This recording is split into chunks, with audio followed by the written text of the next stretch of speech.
Dave here. I have no idea what this video is about to be, but I'm just gonna try it anyhow.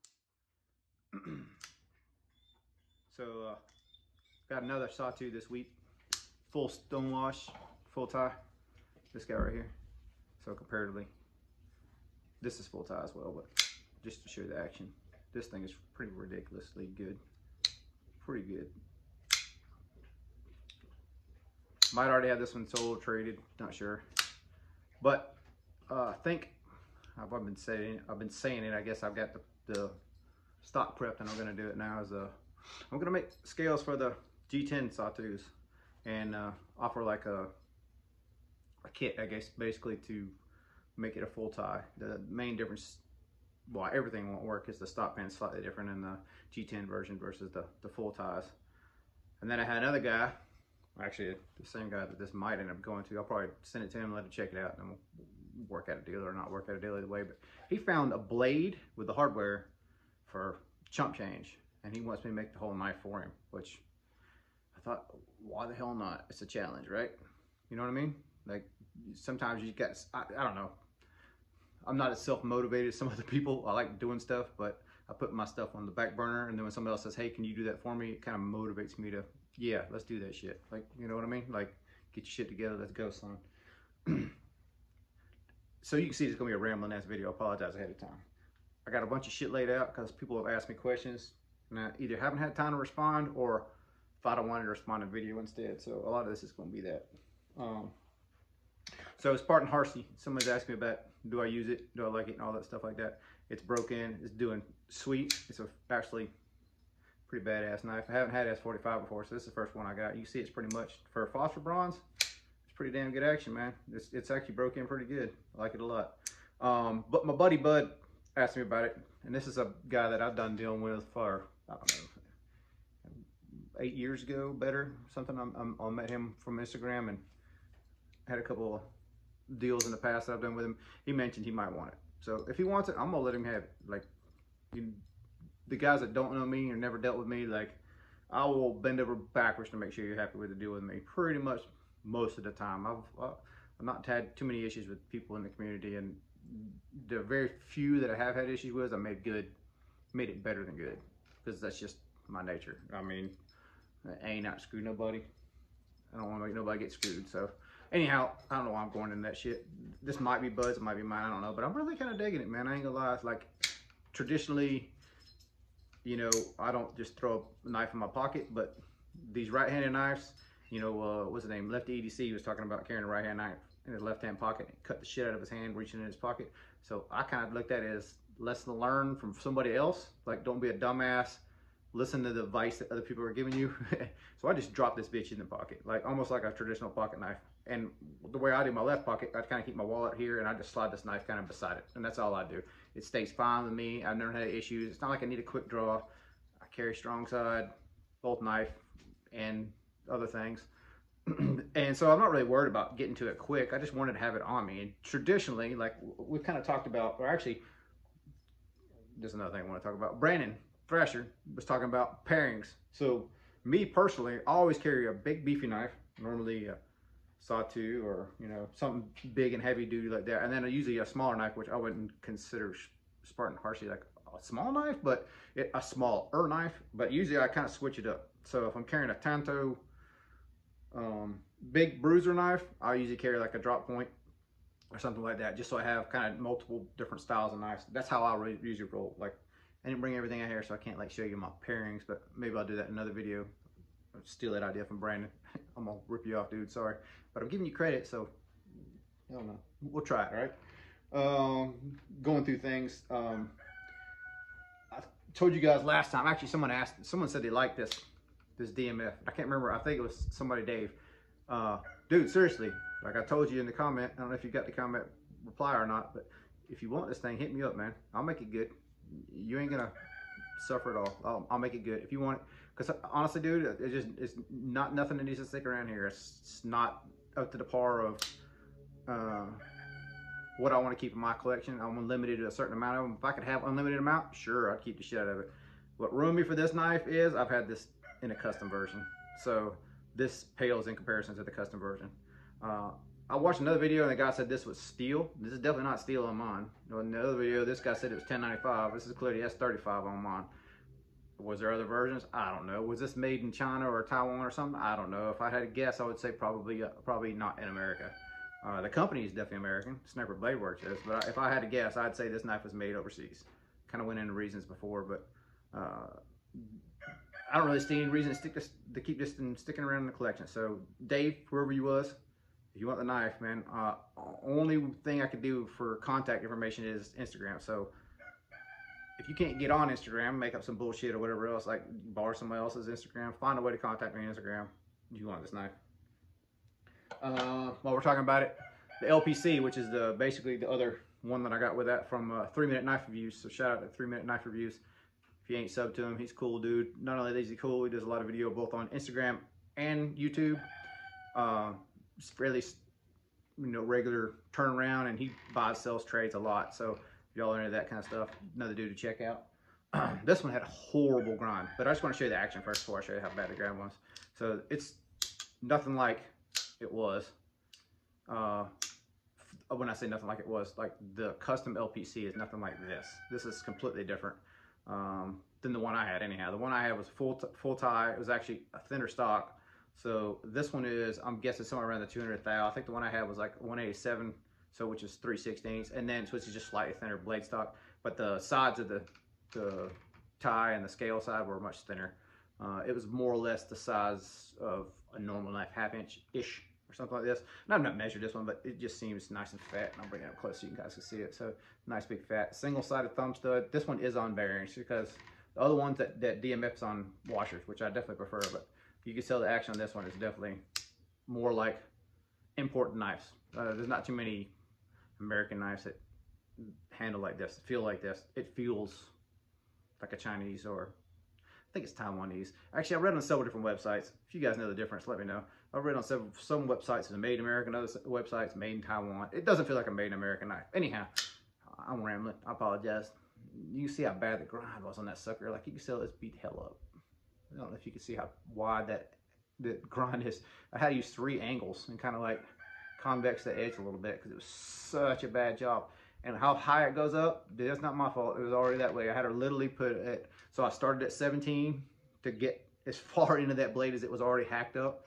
And then I went to a 20, and then the final edge, which actually is a cutting surface, is a 30-degree bevel. That's how much room that took up. You see that? How wide that is? It's ridiculous. So basically, it's a faceted convex edge. That's basically what it is. There's just not a whole. There wasn't a whole lot of good ways for me to know how to fix that. Like, how is she gonna fix that, man? Like, other than a blade regrind, that's pretty much what it needs. You can tell the tip had been boogered up. I don't know if it got broke off or what, but I tried to redo it. I did a little bit of the recut the top swedge just a little bit. I don't know if you can kind of sort of see that in the light. Anyway, I finally got that one. It's got an edge on it now. Am I keeping this one? Probably not. This one's probably going to be on its way out too. But I am kind of thinking about buying some more equipment and starting to try to teach myself how to grind. So I may keep this around just to learn how to grind. But if any of you guys want this one, let me know.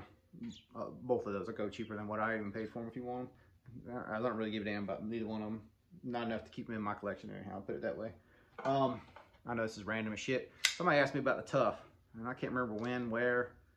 It seemed like it was recently, but man, I don't know. Honestly, I don't know. The Tough, the Spyderco Tough. Man, I love this version of this knife. I'm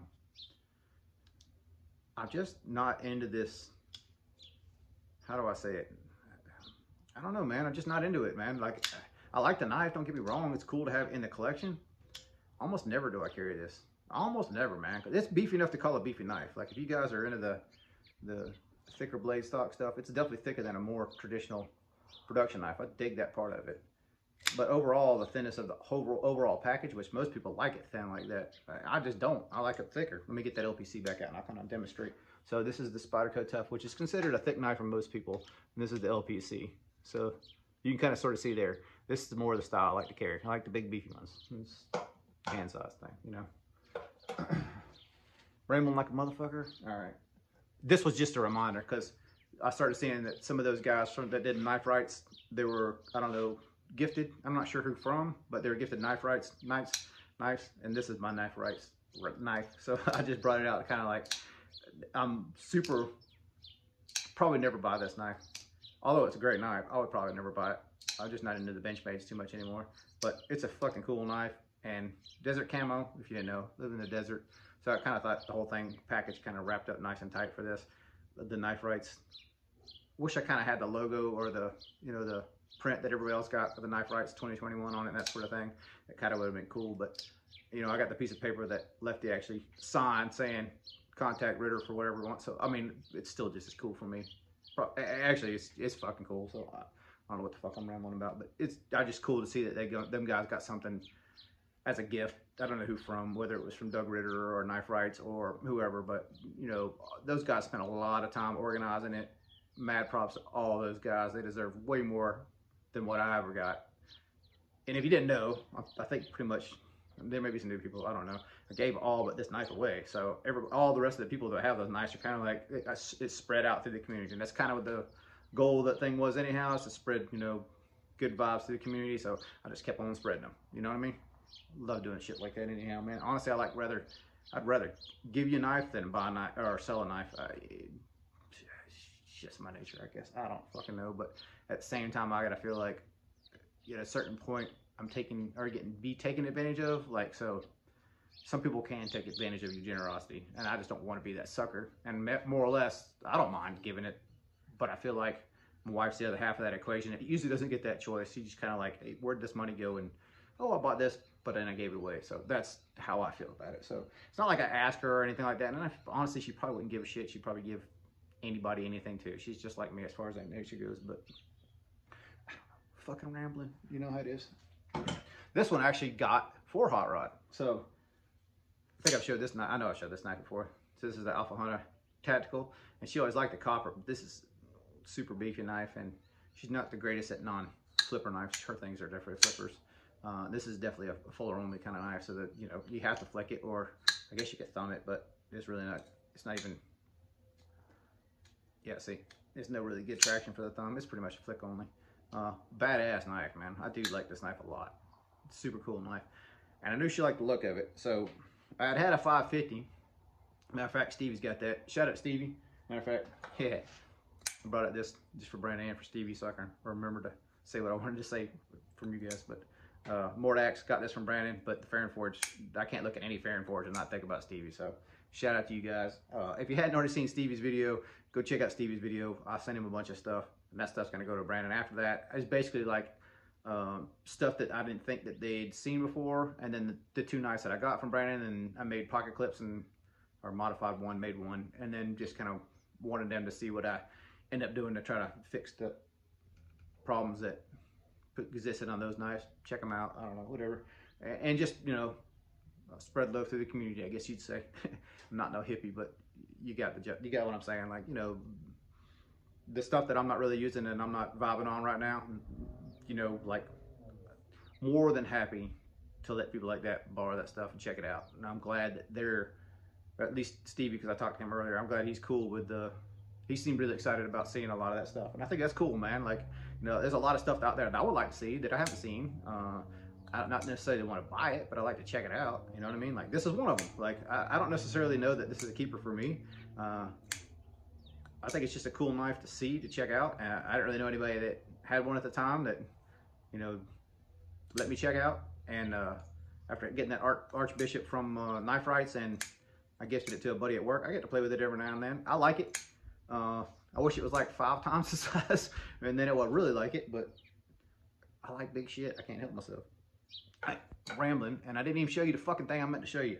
All right, so anyway, I got a 550, and I made that titanium scale on it, but when the 550 that I had bought, that I put that scale off of, had this copper scale on it, and I know she liked it, and she likes stonewash a lot, so I ended up buying another 550 with already pre-washed or pre-stonewashed blade, and just threw that scale back on it. It did require work. I did not make this scale. I do not accept credit for this scale, but I think it looks sick.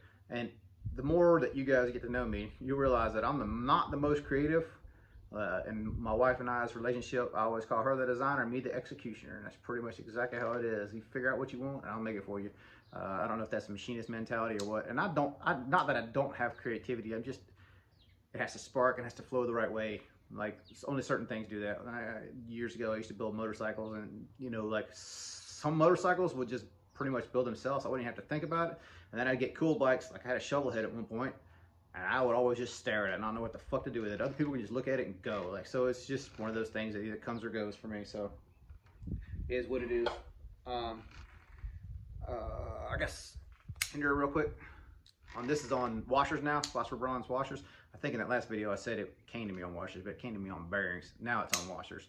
I actually prefer it on the phosphor bronze. You know, the drops less, what do you call it? Fluidly, I guess. Drop shutty or whatever the fuck you want to call it. But I like it like this. And the battle black has definitely been me. Dig those colors, man. So it's pretty much been a battle. And you've seen, if you watch my Instagram, you've seen it. The Harsey's pretty much won most of the time. But one of these is almost always in the left pocket, right beside the wallet. And you see they pretty much take up the same amount of space. So it's tit for tat, like, you know, the space-wise. And occupation of the pocket and operations in general, like they're very similar style blades, you know. They're very similar. This is just slightly longer, but they're very similar. All right, one last thing, and I'll quit rambling your fucking heads off. Quit ripping my head off, and y'all have to fucking listen. DSK put some more. He put a ad out, or not ad out, an Instagram out saying he was gonna start building the thick guys again. If you didn't know, this is 3/16 stock, 3/16 tie and tie, so it's a nice size for me. I like this size a lot. It's a huge knife, like as far as like its overall length. Flipper tabs, huge on it. Fuller tabs, huge on it. I almost cut myself, sorry. But it's a beast of a knife. It's a badass knife. This one is in Damascus. It is used, so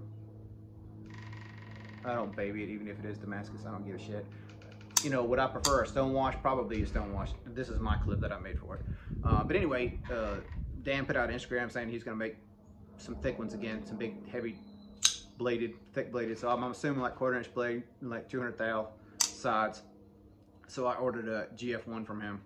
I guess I kind of sort of been on Crusader Forges, was thinking about going down that road.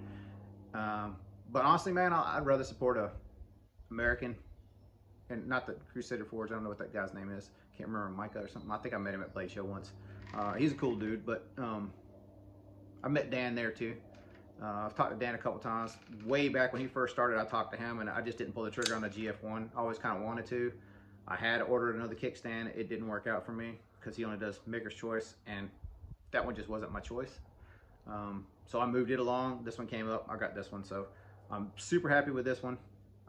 So I went ahead and tried the GF1 to see if I can get one I like. But what I was gonna say is, these only come with G10 side. He wouldn't offer a titanium side. So I'm pretty sure even before I get it that I'm gonna be modifying it, which is, I don't know, fucking retarded for somebody to order a $1,000 knife and then think about they're gonna be modifying it already. But that's just how my mind works, man. So I'll probably will build a tie scale on it. You know, I gotta see it, all that kind of things. But if I'm think I'm gonna vibe on it like I think I am, then yeah, I'll probably end up doing a tie scale for it. So the wife and I were kind of talking on our morning walk this morning, and I think I'm gonna start trying to get like more knife making equipment, trying to ramp up what I do. If nothing else for me personally, because like if I got a machine here that I can machine on, there's other projects around here that we could work on. You know, we'll see it from here. There's behind this Jeep over here, there's another. I just started, actually, when I was talking to Stevie, I was starting to put together a steel building there. On the other side of it is a shipping container. So there's always metal projects going on around here. My wife and I both love doing metal work for hobby. So she's way more creative than I am. Sometimes she does that stuff. Most of the time it's here, weld this to that kind of thing. Anywho, I think I'm gonna try to get in more of that. Even if I got a grinder, belt sander, however you want to call it, that 2x72s. I think we could use it for other projects besides just knives. So I think that's probably what I'm gonna end up getting first. I think I'm gonna try my hand in trying to learn how to do the grinds. There's a lot of knives that I have that are super thick behind the edge that really could use regrinds for more of a practical, less axe and pry bar kind of thing. I mean, I gotta admit, a lot of mine, they're more me fondling than they are fucking doing anything with them. I got so many now, like, I know the ones that cut. This actually is one that cuts. It's super hollow grind, super thin behind the edge. Same with that Alpha Hunter. But like that LPC that I showed you a minute ago, this thing's a freaking folding axe. This thing, I know, it's super thick, dude. The whole thing. I bet it's fucking 80 thou behind the edge. It's ridiculous. I wouldn't mind making that into a good cutting edge, putting a good hollow grind on it and trying it that way. It's just, I don't have the ability right now, nor do I have the equipment to even gain the ability. So I think moving forward, I think I'm going to do that. I think I'm going to slim the herds, buy some equipment, try to start modifying some, and then maybe try to make my own. Don't know. Probably start with just modifying sawtooths to start with, because buy, sell, and trade on the sawtooths seems to be my thing here. Currently, I own 7 sawtooths. If you need a sawtooth, let me know. Probably be able to hook it up. Got just about one every kind at this point. I think that's enough rambling for one Sunday. I hope y'all have a good one. Thanks for listening to my bullshit. Later.